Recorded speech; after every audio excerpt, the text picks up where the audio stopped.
दोस्तों कैमल्स यानी ऊंटों के बारे में तो आपने काफी सुना होगा, लेकिन इनके बारे में जो बातें आज हम बताने जा रहे हैं वो आपने इससे पहले कभी नहीं सुनी होगी। जैसे कि कैमल्स की कितनी स्पीशीज होती हैं, क्या कैमल का हम्प यानी कुबड़ सच में वाकई पानी होता है या सालों से आपको ये झूठ बताया गया है? आखिर क्यों ऊंट जिंदा सांप को खा लेते हैं और क्यों लोग ऊंटों के आंसुओं को महंगे दाम पर खरीदते हैं? और ये शांत सा दिखने वाला जानवर मरने के बाद इतना खतरनाक क्यों हो जाता है कि इसके आसपास जाने से भी मना किया जाता है? और ये किसी खतरे से खाली नहीं होता। इवन इन्हें बायो वेपन क्यों कहा जाता है? ऊंट का दूध इतना महंगा क्यों बिकता है? और इसके अलावा हम आपको ऊंट के बहुत सी अमेजिंग फिजिकल फीचर्स के बारे में भी बताएंगे, जिन्हें सुन के आपके होश उड़ जाएंगे। तो वीडियो को एंड तक जरूर देखना। फैक्ट नंबर 10, क्या कैमल के हम्प यानी कुबड़ में सच में पानी होता है? ऊंट की पीठ पर उठा हुआ हिस्सा आपने देखा होगा, इसे हम्प कहा जाता है। कैमल के इस हम्प को लेकर एक मिथ बहुत मशहूर है कि ऊंट अपने हम्प में पानी को स्टोर करता है, लेकिन ये बिल्कुल भी सच नहीं है। कैमल अपने हम्प यानी कुबड़ में पानी को स्टोर नहीं करते हैं, बल्कि वो अपने कुबड़ में फैट को स्टोर करते हैं। और जब ऊंट को लंबे वक्त तक खाना नहीं मिलता है तो वो इस हम्प में मौजूद फैट से न्यूट्रिशन लेते रहते हैं। सबसे हैरानगी की बात यह है कि जैसे जैसे ऊंट अपने कुबड़ का फैट इस्तेमाल करते रहते हैं, उनका यही कुबड़ धीरे धीरे छोटा होता रहता है और जब भी उन्हें खाना मिलता है तो ये कुबड़ दोबारा से फूल जाता है। और ये जो कैमल्स होते हैं ये एक वक्त में 75 लीटर तक पानी पी सकते हैं। तो आखिर ये इतना सारा पानी जाता कहाँ है? तो बेसिकली ये जो सारा पानी होता है वो इनके ब्लड के साथ जाके मिल जाता है, जिसकी वजह से ही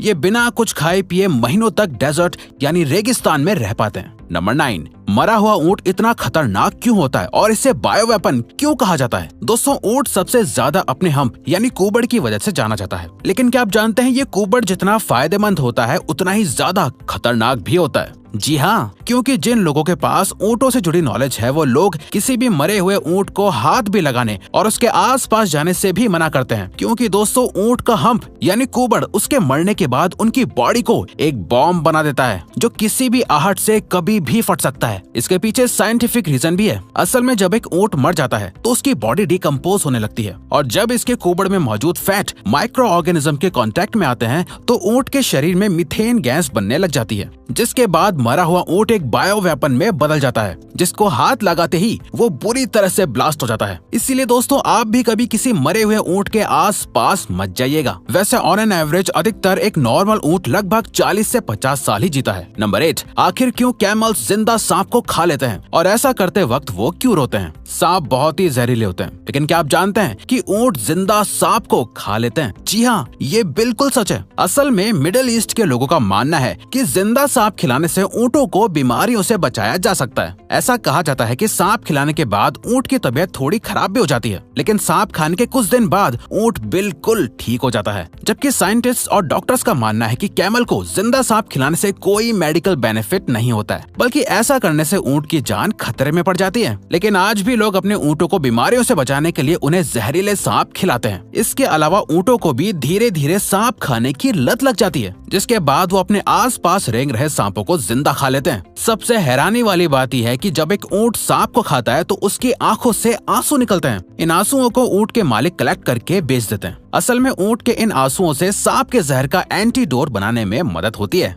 नंबर 7, ऊंटों के 3 प्रकार की स्पीशीज। कैमल या ऊंट नाम सुनते ही आपके मन में रेगिस्तान और ऊंट के कुबड़ का ख्याल आता होगा। आपने आज तक बस एक ही तरीके के कैमल को देखा भी होगा और उसी के बारे में सुना होगा, लेकिन क्या आपको पता है ऊंटों की 3 तरह की स्पीशीज होती हैं, जिनका नाम ड्रोमेडरी, जिन्हें अरेबियन कैमल्स भी कहा जाता है, डोमेस्टिक बैक्ट्रियन, इन्हें एशियन कैमल्स कहा जाता है, और वाइल्ड बैक्ट्रियन होता है। ड्रोमेडरी कैमल्स का सिर्फ एक ही हम्प यानी कुबड़ होता है, जबकि बैक्ट्रियन कैमल्स के 2 हम्प होते हैं। और दोस्तों वाइल्ड बैक्ट्रियन कैमल्स को एक्सटिंक्ट स्पीशीज घोषित कर दिया गया है। इस स्पीशीज के सिर्फ 1000 कैमल्स ही अब इस दुनिया में बचे हैं। ऐसा माना जा रहा है कि आने वाले 40 से 50 सालों में ये स्पीशीज 80% तक खत्म हो जाएगी। इसके अलावा इन तीनों स्पीशीज को मिलाकर इस पूरी दुनिया में 14 मिलियन से भी ज्यादा ऊंट मौजूद हैं, जो मिडिल ईस्ट, एशिया और ऑस्ट्रेलिया में पाए जाते हैं। नंबर 6, ऊंट का महंगा दूध और उसके अमेजिंग फायदे। बाकी जानवरों की तरह फीमेल कैमल यानी ऊंटनी भी दूध देती है, लेकिन क्या आप जानते हैं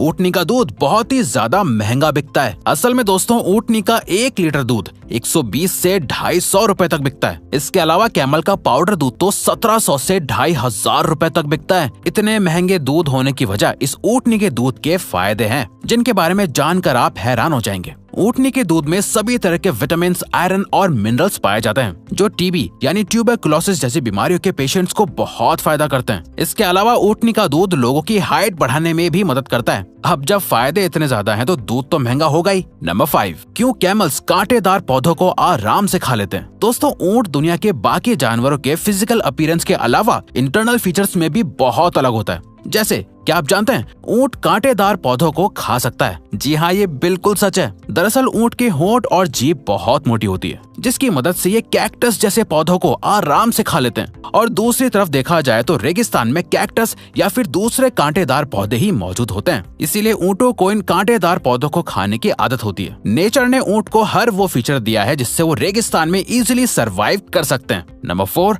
आखिर ऊँट थूकते क्यों हैं? क्या आपने कभी किसी जानवर को थूकते हुए देखा है? दोस्तों, ऊँट इकलौता ऐसा जानवर है जो थूकता है। ऊँट इंसानों की तरह नॉर्मली नहीं थूकते हैं, ना कि मजे करने के लिए थूकते हैं, बल्कि इनके थूकने की एक वजह होती है। दरअसल दोस्तों, जब भी ऊँटों को किसी से खतरा महसूस होता है तब ऊँट उसे अवॉइड करने के लिए ऐसा करते हैं। ऊँट थूकने को एक डिफेंस मैकेनिज्म की तरह इस्तेमाल करते हैं। कैमल अक्सर एक दूसरे से खाने के ऊपर भी झगड़ा करते हैं और इसी वजह से एक दूसरे के ऊपर भी थूक देते हैं। ये देखने में वाकई बहुत फनी होता है। नंबर 3, ऊँटों का इस्तेमाल जंग में किया जाता था। ऊँटों का एक कॉमन काम सबको पता होगा कि उनका इस्तेमाल सामान ढोने के लिए किया जाता है। इसके अलावा आज के जमाने में ऊँट की सवारी करना लोगों को बहुत पसंद है और इसीलिए लोग ऊँट को टूरिस्ट अट्रैक्ट करने के लिए भी इस्तेमाल करने लगे हैं। लेकिन क्या आप जानते हैं इस शांत जानवर का इस्तेमाल पुराने जमाने में जंगों में किया जाता था। एंशिएंट ग्रीक और रोमन्स जंग का सामान ढोने के लिए ऊँटों का इस्तेमाल करते थे क्योंकि ऊँटों को लंबे वक्त तक बिना खाने और पानी के इस्तेमाल किया जा सकता है। इसीलिए जंग में ऊँटों को बाकी जानवरों से बहुत ज्यादा अच्छा समझा जाता था।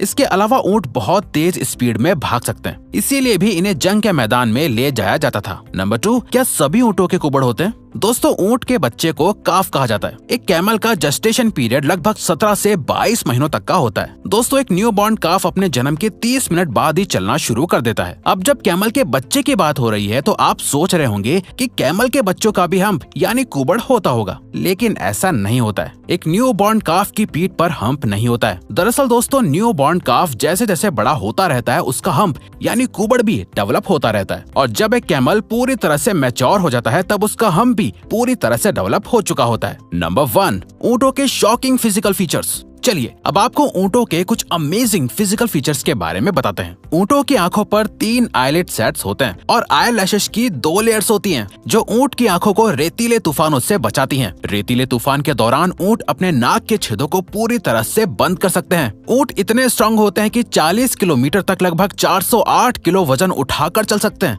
और तो और ऊँट 64 किलोमीटर पर आवर की स्पीड से भाग सकते हैं। ऊँटों की टांगे लंबी होने की वजह से रेत की गर्माहट उनकी बॉडी तक नहीं पहुँच पाती है। तो देखा आपने, ये सभी वो फीचर्स हैं जिनकी वजह से कैमल रेगिस्तान में सरवाइव कर पाते हैं। तो दोस्तों, अब अगर आपको ये वीडियो अच्छी लगी और आप आगे भी ऐसी ही अमेजिंग वीडियोस देखना चाहते हैं तो प्लीज हमारे चैनल को सब्सक्राइब करके ऑल नोटिफिकेशन बेल को ऑन कर दो ताकि हमारी फ्यूचर वीडियोस का नोटिफिकेशन सबसे पहले आपके पास आए। So till then keep learning, keep growing.